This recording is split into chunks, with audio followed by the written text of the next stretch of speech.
여러분 안녕하십니까? 뉴스 더 개벽입니다. 세계 곳곳에서 발생한 개벽 뉴스를 알려드립니다. 영국 정부가 우주에서 생산한 전력을 지구로 무선 전송해 기존 풍력발전소 송전망에 연결하는 방안을 공식 검토하고 있습니다.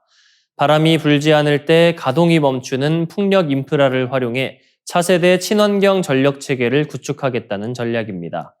영국 에너지안보 탄소중립부는 최근 연구 보고서를 통해 우주 태양광 발전소와 해상 육상 풍력 발전소의 송전망을 연계하는 구상을 제시했습니다. 우주 태양광 발전소는 대형 태양전지판을 장착한 인공위성 형태로 구름이나 밤의 영향을 받지 않고 24시간 전력을 생산할 수 있는 것이 가장 큰 강점입니다. 현재 과학계는 우주에서 생산된 전기를 마이크로파, 즉 극초단파 형태로 변환해 지구로 전송하는 기술을 연구 중입니다. 지상에서는 이를 안테나로 수신해 다시 전기 에너지로 바꾸는 방식입니다. 이 기술이 상용화되면 장거리 해저 케이블이나 신규 송전선 건설 없이도 대규모 전력 수송이 가능해질 것으로 기대됩니다. 보고서의 핵심은 무선 수신 안테나를 기존 풍력발전소 부지에 설치하자는 제안입니다. 풍력발전소는 이미 국가 전력망과 연결된 대규모 송전 인프라를 갖추고 있지만 바람이 약한 시간대에는 활용도가 크게 떨어집니다. 정부는 이 유휴 시간을 활용해 우주에서 날아온 전력을 기존 풍력 송전망에 투입하면 별도의 송전 인프라 건설 비용을 줄일 수 있다고 보고 있습니다. 송전망 구축은 발전 사업에서 가장 비용이 많이 드는 요소 중 하나입니다. 신규 발전원이 늘어날수록 개통 연계 비용도 증가합니다. 반면 기존 풍력 인프라를 공유하면 초기 투자 부담을 낮추면서 재생에너지 간 상호 보완 구조를 만들 수 있습니다. 풍력이 약할 때는 우주 태양광이 보완하고 풍력이 강할 때는 우주 전력 의존도를 낮추는 방식입니다. 보고서는 2040년대까지 기가와트급 우주 태양광 발전 상용 시스템 구축을 목표로 제시했습니다. 이는 대형 원자력 발전소 한 기와 맞먹는 출력입니다. 다만 마이크로파 전송 효율과 안전성, 발사 비용, 우주 쓰레기 문제 등 해결해야 할 과제도 적지 않습니다. 그럼에도 영국 정부는 기존 재생에너지 인프라를 유연하게 결합하는 하이브리드 개통 전략이 에너지 안보와 탄소 중립을 동시에 달성할 수 있는 돌파구가 될 것으로 기대하고 있습니다. 미국이 이란을 전격 공습한 배경에는 중국을 향한 전략적 압박 의도가 깔려 있다는 분석이 제기됩니다. 이란은 중국이 주도하는 브릭스와 상하이 협력기구의 핵심 멤버이자 1대1로 프로젝트에서 중동 거점 역할을 맡고 있는 국가입니다. 미국이 올해 초 베네수엘라를 타격해 중남미에서 중국의 영향력을 차단하려 했던 것과 같은 맥락이라는 해석입니다. 시장 조사기관 케이플러에 따르면 지난해 중국은 하루 평균 약 138만 배럴의 이란산 원유를 수입했습니다. 이는 이란 해상 원유 수출의 80% 이상을 차지하는 최대 물량입니다. 중국 전체 해상 원유 수입에서 이란산 비중은 13.4%에 달하며 중국 원유 수입의 약 3분의 1이 호르무즈 해협을 통과합니다. 특히 산둥성 민간 중소정유사들이 이란산 원유를 대거 들여오며 가격 경쟁력을 유지해왔습니다.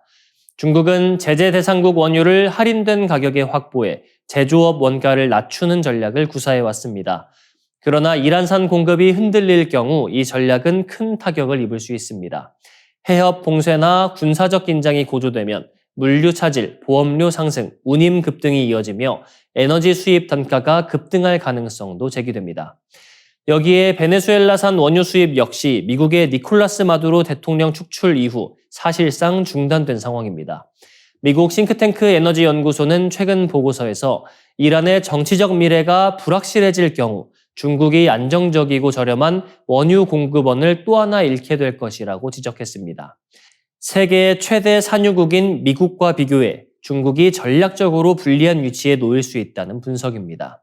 이에 대해 중국은 강한 유감을 표명했습니다. 왕이 중국 공산당 중앙외사판공실 주임은 러시아 외무장관과의 통화에서 주권국가 지도자 살해와 정권 교체 시도를 용납할 수 없다고 밝혔습니다. 중국 외교부도 이란 최고 지도자 공격은 주권 침해라며 강력히 규탄했습니다. 다만 중국 측은 미국이나 트럼프 대통령을 직접 언급하지는 않았습니다. 오는 4월 트럼프 대통령의 방중을 앞두고 외교적 수위를 조절했다는 해석이 나옵니다. 유럽 연합 내 유일한 핵 보유국인 프랑스의 에마뉘엘 마크롱 대통령이 유럽 안보 강화를 이유로 핵무기 보유량을 확대하겠다고 공식 선언했습니다. 냉전 종식 이후 30여 년간 유지해온 감축 기조를 뒤집는 결정으로 유럽 안보 지형에 중대한 변화가 예고되고 있습니다. 마크롱 대통령은 2일 프랑스 북서부 크로종 인근 일롱그 섬 해군 기지에서 전략 핵 잠수함 르테메레르가 배치된 현장을 찾아 핵탄두 숫자를 늘리기로 결정했다고 밝혔습니다. 그는 러시아의 우크라이나 침공, 중국의 군사력 증강, 미국의 안보 우선순위 변화 등을 핵 전력 확대의 배경으로 제시했습니다. 다만 구체적인 증강 규모는 공개하지 않겠다고 덧붙였습니다. 프랑스는 1990년대 초 약 540기의 핵탄두를 보유했지만 냉전 종식 이후 자발적 감축에 나서 현재 약 290기를 유지하고 있습니다. 이는 러시아, 미국, 중국에 이어 세계 네 번째 수준이지만 5,000기 이상을 보유한 러시아와 미국과는 큰 격차가 있습니다. 이번 결정은 1992년 이후 첫 핵전력 증강으로 기록될 전망입니다. 마크롱 대통령은 이번 조치가 단순한 자국 방위 차원을 넘어 유럽 핵 우산 구축의 일환이라고 강조했습니다. 영국과 독일, 폴란드, 네덜란드, 벨기에, 그리스, 스웨덴, 덴마크 등이 새 핵교리 논의에 동참하며 핵무기를 탑재한 프랑스 공군기를 동맹국에 임시 배치하는 방안도 협의 중이라고 밝혔습니다.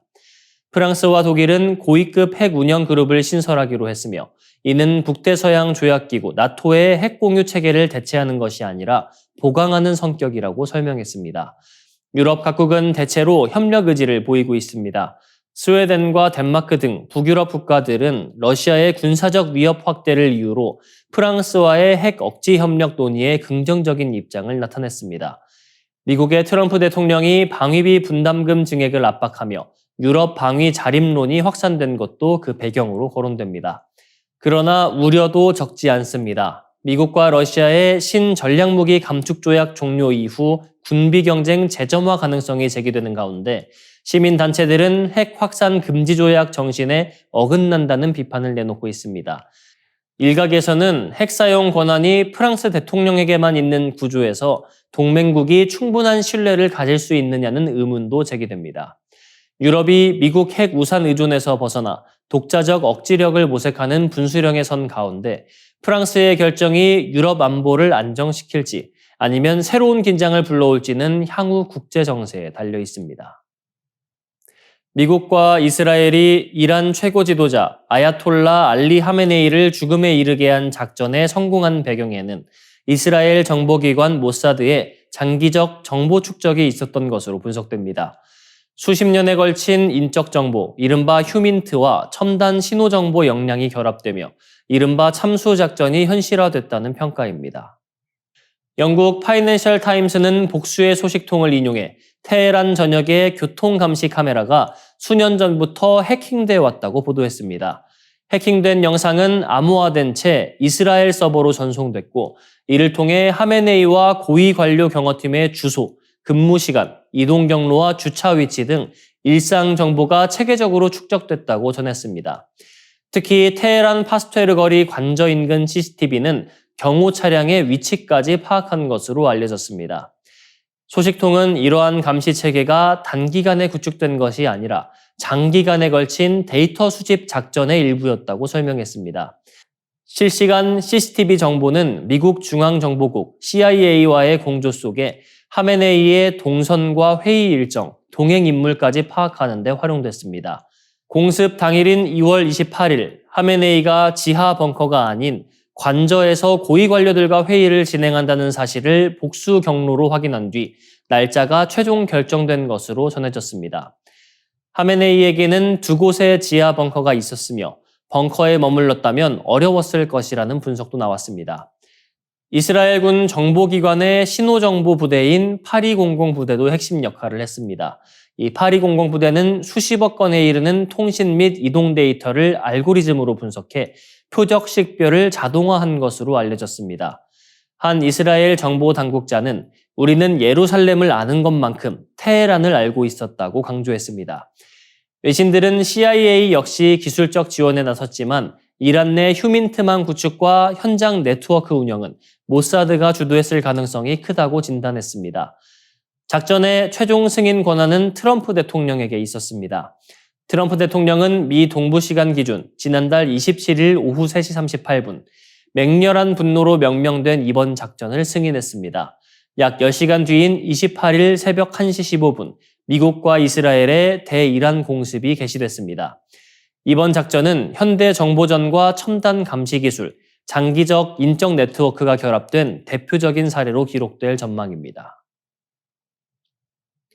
이상으로 뉴스 더 개병 마치겠습니다. 시청해주셔서 고맙습니다.